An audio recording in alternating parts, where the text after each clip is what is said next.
Good afternoon for the Philippines. This is going to come off as a sort of an odd love story about my acquisition of Bridge City Toolsworks Japanese saws. Odd because I hated Japanese saws with almost a pathological passion, despite the fact for 20 years I never used a Japanese saw. Why did I hate them? Because I loved Western saws, and I didn't understand why people, instead of buying an old Western saw like a Distant or what have you, which were my favorites, clean it up a little bit, sharpen it if need be, and then put it to use for another 100 years, why they would buy new Japanese saws with these things that are, replaceable blades. It just made no sense to me, and so I simply rejected it out of hand. Come June of this year, we were back in Portland for a visit, and I decided I wanted to go to Bridge City Toolsworks. I had never been to their offices, and if you go at the time, if you went to their offices, which have since closed, they had virtually every tool that they'd ever made there. And so my wife and I went, and while she has no interest in my woodworking, I'm going to show you all these saws as I talk. While she has no interest, she's very supportive, and she went with me. And as I'm looking and oohing and eyeing at some Bridge City stuff that I'd never seen in the real world, she held up one of these saws and said, "Look at this, you don't have a saw like this." And I go, "No, it's a Japanese saw." And I made a face. I don't like Japanese saws. I told her flat out. "I think it's cool," she said. She kept focusing on this, and I tried to blow her off and say, "Yeah, but this is the good stuff. I don't care about a Japanese saw." "I think you should get one of these saws," she said. Now, it turns out, of course, these were the original Bridge City Japanese saws made about 20 years ago. And they don't sell them anymore. But they had other saws. So John Economaki came out, and he showed us, not this, but this foldable Japanese saw blade. And he said, if you're going to do it, get this set. It comes with 3 blades, the standard, the most popular, the Dozuki, the Ryoba, and the Kitaba. And they work great. You get 3 and you trade them out, and it folds up. It's very cool. And the next thing, I still wasn't very interested, but my wife said, "You don't buy them. I'm going to buy them for you." So at that point I said, well, I guess I got to get it. So I bought these, and I brought them home to the Philippines. And I immediately found that I did enjoy them, despite the fact that I didn't want to. I really didn't want them. I got them just because the wife said get them.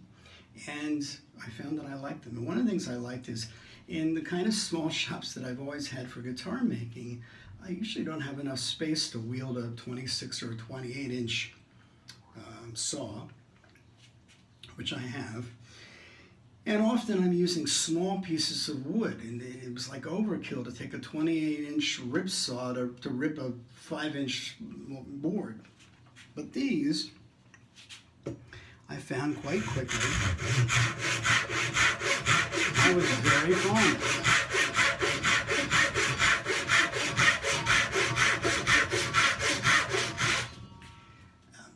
They do what they said they did, what people said they did. They cut straight, cut accurately, usually with a smoother kerf.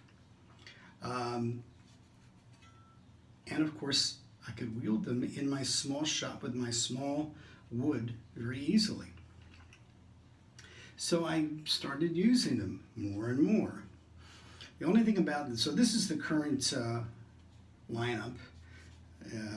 They fold. We've got a rubber grip, which, is comfortable, but it's maybe not that classy compared to the original ones.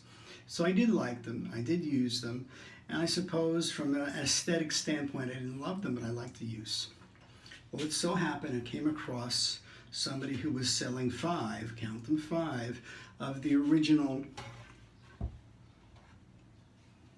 Bridge City Tool Japanese saws. Here's the JS1, the Dozuki.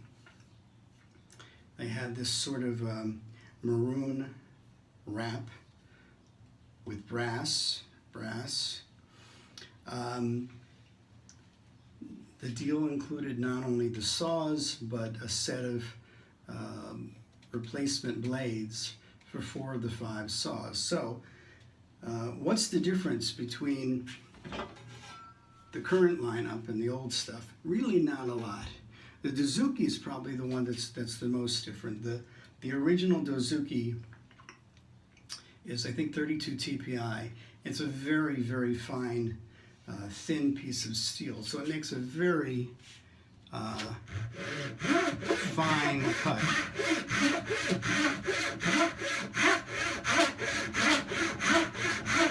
By the way, to my surprise, I really didn't have a lot of trouble converting to the pull stroke versus the push stroke that I was so used to. This particular blade has got some of the teeth gone, but I'm still using it until I get to the point where I decide to replace the blade. But it works very, it's just a beautiful cut, but it's a little bit slower cut. The current Dozuki is about 28 TPI. The blade is a little thicker, so it's a little bit more aggressive. It makes a really quick cut, but still a very fine cut at 28 TPI. So they're both good, but they are a little bit different. The JS2, I believe, is the Kataba. It's a cross cut. Makes a really nice, very quick.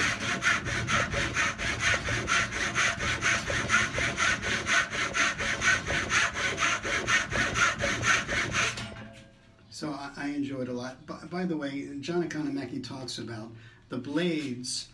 The blades come in their original sort of coppery gold color.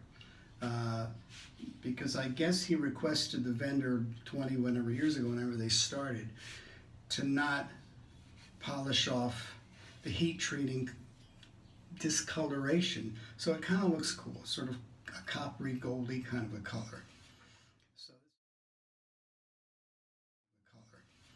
So this is the Kataba. The Ryoba is probably my favorite. And again, here's the Ryoba of the originals. This is the Ryoba of the current generation.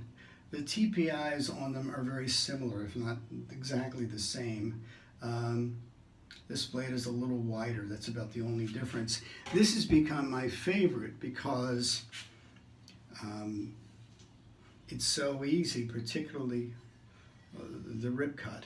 I was just surprised that I could rip through a 20-inch long board or longer, put it in a vise, and just go through it in minutes. It really sort of amazed me, and I've used it for both some softwoods and hardwoods. So this has become my, overall at this point, my favorite. And of course the ability to simply flip the blade around when I want to do a cross cut and then do a rip cut. It's just very easy and enjoyable to use. Let's try a really quick rip cut.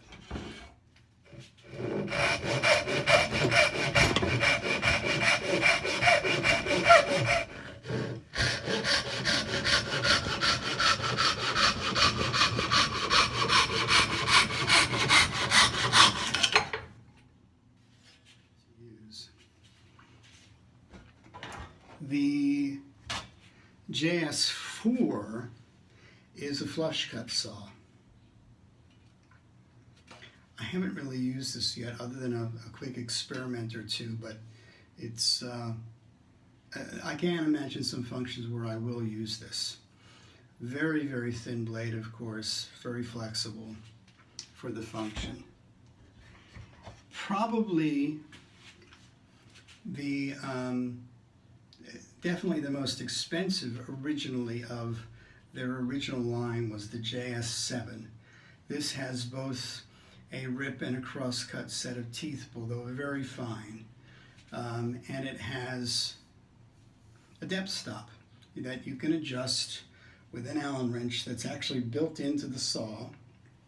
You can adjust the screws to the depth of cut that you want. We'll see at this point if I can And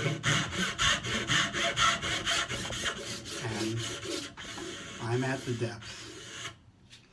Extremely easy, very useful.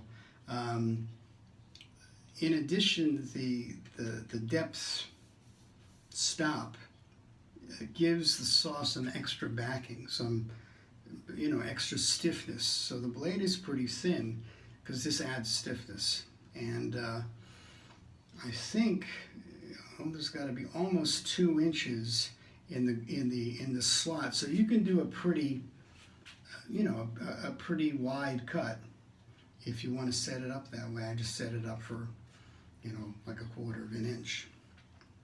This was, as I say, a fairly expensive saw when it came out. It's no longer made by Bridge City. Bridge City does, I believe, still make the other 4, but they don't make them with the red corded material. I was told that maker had passed away and they could no longer get this material. So they have it now in, that sort of yellowish rattan style. I'm sure the quality is still nice, but it maybe doesn't look quite as great. What else can I say about these things?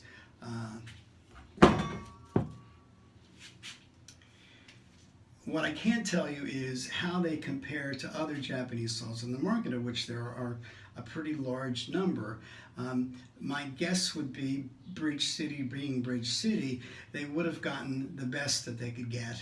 And so I assume they're of high quality, but I can't legitimately say that they're better, worse, or the same as other manufacturers that you might buy.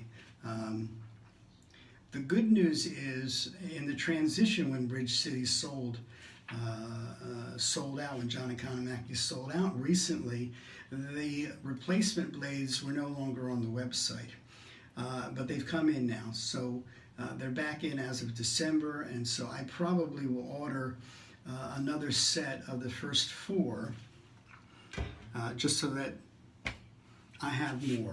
But I thought I'd show them off, brag a little bit, and talk about how they're really nice. Oh, they also came, the original set we're talking about, each one came in a plastic sheath.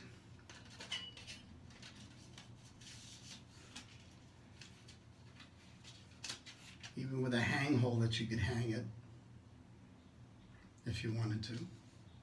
But that's been, considering they're 20 years old, it looks like the plastic really protected them pretty well. So, Bridge City Japanese saws.